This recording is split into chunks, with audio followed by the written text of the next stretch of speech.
del Colegio de Abogados, el licenciado Araúz. ¿Cómo está? Bienvenido. Contento de compartir aquí la mañana con ustedes y gracias por la oportunidad. Bienvenido, Juan Carlos. Gracias por estar con nosotros. Han pasado muchas cosas. Si nos pusiéramos a pasar etapa por etapa, estaríamos toda la mañana desglosando temas. Pero quiero arrancar por lo ocurrido la semana pasada en la conferencia de prensa, en donde el presidente de la República nuevamente vuelve a poner sobre la mesa el tema del órgano judicial. A pregunta de Radio Panamá, tanto él como el ministro de Seguridad responden que hay casos en donde se detiene a los involucrados, se los lleva ante las autoridades y al otro día quedan con casa por cárcel o con medida de firma, de notificación. ¿Cómo entendemos esto desde afuera, aquellos que no vemos y que no sabemos de abogacía, no sabemos de leyes en torno a los temas de la policía y de casos en donde se intervengan las autoridades, lo que se está hablando? Bueno, yo tengo que ser muy objetivo, como siempre procuro hablar de estos temas. Yo no puedo calificar las palabras tanto del ministro como las del presidente de la República como otra cosa que hostigamiento a los jueces de la República. Y lo político está hostigando de tal manera al sistema judicial en el que se pretende que la calificación de delitos genera procedimientos instantáneos de una manera en la que el juez tiene que razonar solo por el delito investigado y no por los hechos, no por las circunstancias, no por los elementos de convicción aportados en un debate, y eso es inadmisible. Y yo voy a ser siempre categórico en que en el momento que hay que elegir de qué lado se construye más democracia, yo lo voy a hacer del lado de los jueces. Y los jueces de la República tienen suficientes problemas a lo interno de su estructura, como abandono, falta de acompañamiento institucional y una serie de vicisitudes como para agregar que ahora lo político puede, a través de un pantallazo, un periodicazo o a través de redes, generar una atmósfera en la que el propio juez no tiene paz para decidir. Y eso el órgano judicial lo ve callado, silente. La Corte Suprema de Justicia omite su rol, que es un poder del Estado. Cuando se habla del cuestionamiento del judicial, no es por la labor de casos que deciden los magistrados. Por eso yo no comparto con la presidenta de la Corte aquello de que puedo decidir después. No, en este momento es el órgano judicial el que exige que su vocería rechace categóricamente los señalamientos por hechos objetivos. Falta de contundencia a lo largo de los meses. El Ejecutivo no tiene una sola denuncia presentada en el Ministerio Público contra un juez de la República por estar vinculado al crimen organizado, por omisión de sus funciones. Entonces, si usted no actúa y no encuentra correctivo, yo no puedo tolerar que lo político se entrometa con las decisiones de los jueces y aparentemos como si no pasara nada, porque si se le permite en un momento determinado a lo político ese poder, las funciones de los jueces queda totalmente debilitada. Y ahora sí, terminemos entonces de aplaudir las decisiones de jueces y dependiendo de la barra es buena o mala, y eso yo no lo voy a tolerar como abogado en ningún momento, bajo ningún gobierno, ni bajo ningún razonamiento lógico. Y por eso vuelvo, en el programa anterior yo emplacé al órgano judicial que saliera al paso. La presidenta de la Corte ha salido y dado unas declaraciones, pero son insuficientes. La presidenta de la Corte tiene que ponerse del lado de los jueces y acuerpar a los jueces del sistema penal acusatorio que están sufriendo una andanada de cuestionamientos que no permite decidir en tranquilidad, porque no hay decisión que se pueda tomar objetivamente pensando que al final del día yo voy a perder el cargo, y el poder político tiene la capacidad de generar una atmósfera contra un juez en que se convierta simplemente en la terminación de su carrera. Ahora, esas declaraciones del Ejecutivo reflejan una impotencia frente al manejo del problema de inseguridad y se traslada hacia los fallos que tienen o las decisiones que toman los jueces. ¿Qué nos está viendo? ¿Qué nos está atacando? Es que si el Ejecutivo es consciente a lo largo de los meses con un reproche en torno al catálogo de medidas cautelares y no ha presentado una sola iniciativa legislativa que cambie, modifique o transforme el catálogo para evitar que delitos graves tengan medida distinta a la detención provisional, el Ejecutivo es cómplice también. Porque si saben dónde está el problema, ¿por qué se van a ensañar con la interpretación del juez de lo que la ley dice, si usted lo que quiere es que no exista otra medida que no sea la detención provisional para ese delito? Cambie la ley, zanje el debate y nos ahorramos el acoso y el hostigamiento contra los jueces por pensar y razonar de acuerdo a lo que le aportan las partes. Y también se está omitiendo el rol del Ministerio Público en el acto de audiencia y en el debate, que es el que debe llevar la información. Si usted tiene una decisión que toma un juez de garantía en primera instancia, con la información que se aporta del Ministerio Público, la contradicción de la defensa, y yo como juez tengo que razonar y decidir, y digo, Ministerio Público, usted no me convenció de la proporcionalidad ni de la necesidad de la medida, le rechazo su petición. Y el Ministerio Público apela y va a un Tribunal Superior de Apelaciones, y el Tribunal Superior de Apelaciones le dice al Ministerio Público, es insuficiente lo que usted me trajo, ¿cómo yo voy a permitir que el Poder Ejecutivo se entrometa en esa decisión y arrastre lo que es función del Ministerio Público, y el Ejecutivo no presenta en sus conferencias de prensa un cuestionamiento al Ministerio Público de decir, oye, si yo como agencia de seguridad te entregué todo, ¿tú qué le llevaste al juez que impidió que tomara la decisión de la necesidad, de la proporcionalidad? Por eso estos debates no pueden ser al calor de lo político, y vuelvo y repito, yo no tolero que en una sociedad democrática un presidente de la República o un ministro de Seguridad se refieran a la labor de un juez que tiene suficiente inestabilidad en sus propias debilidades institucionales como para agregarle esa presión en la que el sistema no soporta, porque este país hay que reconocer que lo político está por encima de lo jurídico, y aquí nadie pone ni la cara ni el pecho por el trabajo de otro. Pero ¿por qué no salir al paso también en estas debilidades institucionales? ¿Por qué no poner claro si lo que falta son recursos, si lo que falta son personal, si lo que falta... ¿Por qué de parte también del judicial no se ponen las reglas claras? Porque se escucha así al Ejecutivo, pero no se escucha al judicial hablando sobre estos temas. No se escucha en realidad qué es lo que falta. Entonces, estos hostigamientos, ¿a qué punto ustedes creen o evalúan que han podido llegar? ¿Hostigamientos por faltas o recursos de más, o también gente que ya les pudiese estar hablando a los jueces? Lo que ocurre es lo siguiente, es que si el órgano judicial realiza al año más de 150,000 actos de audiencias, y usted tiene que son 10 audiencias en el año el que generan este tipo de estrés, oiga, enfóquese en 10 asuntos que contaminan la imagen total de la actividad del órgano judicial, y allí entonces detectaríamos. Es que en los delitos graves, que son los que las agencias de seguridad del Estado tienen preocupación, tiene que haber un trato diferenciado, pero eso no hay que ser un genio para diseñarlo o crearlo. Es una política pública, y este gobierno dice, en mi gobierno nadie que esté investigado por narcotráfico va a tener una medida distinta a la detención provisional, y voy a tener un centro de detención exigente. Eso es tan fácil de realizarlo y solucionar el conflicto, pero cuando usted traslada eso de materializar políticas públicas, el judicial siempre ha metido la cabeza dentro de la tierra, porque el judicial es consciente que no puede enfrentar lo político. Y ahí venimos. Las propias declaraciones de la magistrada presidenta recientemente indica que su primer pensamiento es ella como magistrada decidiendo causas, no es ella rigiendo un órgano del Estado y presentándolo en la sociedad como un órgano del Estado. Cuando usted tiene esa duplicidad de funciones, que no entiende que el liderazgo de un órgano del Estado es distinto a yo decidir una causa, hay una confusión de roles.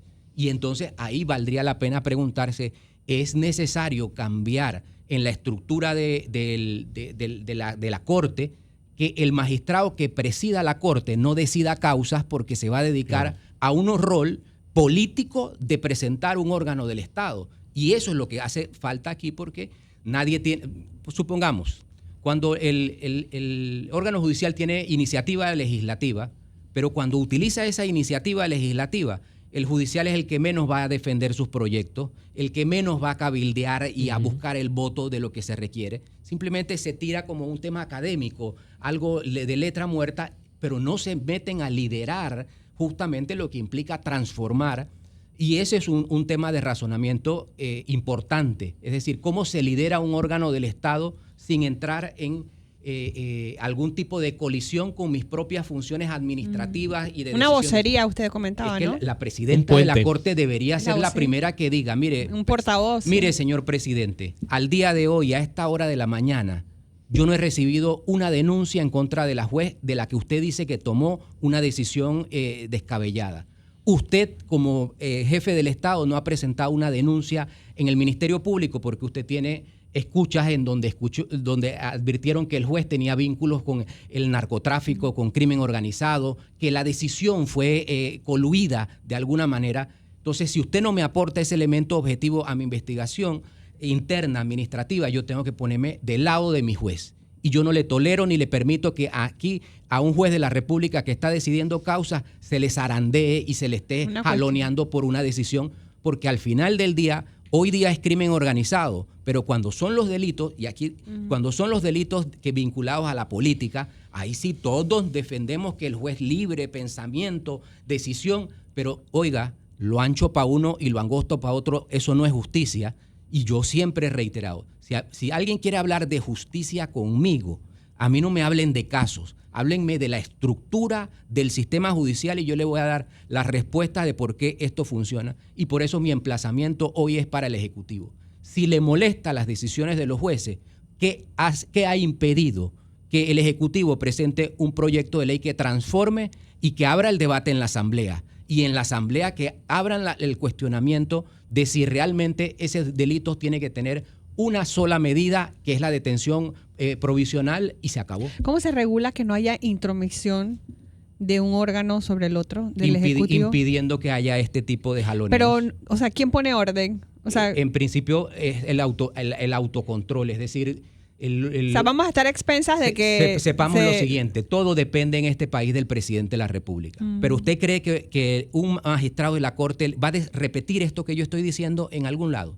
Deberían proteger la imagen de del órgano judicial. Si estuviesen representando al Poder Judicial como tal. Los magistrados siempre dicen que un magistrado no habla por lo que dice, sino por sus actos. Equivocadamente, porque eso aplica para cuando deciden un caso. Yo estoy hablando de las políticas públicas que genera el Pleno de la Corte Suprema de Justicia como órgano político que representa un poder del Estado. Es como si dijeran que los ministros son tal y cual. Es que allí viene el asunto. Un magistrado de la Corte no tiene superior jerárquico. Los 9, cuando están en funcionamiento pleno, constituyen el Poder Judicial. Y si los 9 no emiten ni media letra a favor de políticas públicas, cuestionamientos y censura, que no tiene que ver con la decisión del caso de ninguno de los expedientes que están en los despachos de magistrados, usted simplemente tiene un órgano ausente de la vida nacional. Y el órgano judicial se gana a pulso sus críticas. Soy el primero en defender a los jueces, pero también soy el primero en cuestionar la inactividad y justamente la falta de movimiento para mejorar. Y esa es la respuesta que le puedo dar. ¿Por qué no lo hacen? Porque se vive permanentemente que en este país lo político está por encima de lo jurídico. ¿Y quién quiere poner la cara en un caso de narcotráfico o crimen organizado diciendo, oye, es que el juez sí actuó bien, porque toda la andanada que se avecina, nadie la soporta? Pero vuelvo y repito, si usted quiere hablar de justicia, usted a mí no me califique por delitos de narcotráfico o crimen organizado, porque esa no es la forma en la que se aborda un tema de estructura de justicia. Pero ¿dónde está la ruptura esta? Porque el presidente, antes de hacer este tipo de conversaciones, recuerdo yo que en las conferencias lo que hacía es voy a proponer una ley antimafia, se metía en ese tema más que todo, y después cambia ya su versión y empieza a decir el tema de la gente que le da casa por cárcel. ¿Qué pasó en el camino? Lo que ocurre es que si yo no pienso hoy en el mañana yo voy a pensar en la inmediatez, y este país vive en base a la inmediatez. Yo no puedo pensar qué va a pasar al mediodía porque estoy pensando lo que está ocurriendo en la mañana. Entonces el Ejecutivo vive empantanado en miles de problemas de la mañana como para pensar en la tarde. Y cuando estos casos llegan, es eso, ocurrió en la mañana y tengo que atender la mañana. No da para transformar, no da para cambiar. Yo entiendo que los organismos de seguridad tengan información, pero oiga, dirija el cuestionamiento bien. Pregúntele al Ministerio Público qué dijo o no dijo en acto de audiencia. Pídale al judicial que se haga pública las intervenciones. Todo está grabado en audio y video.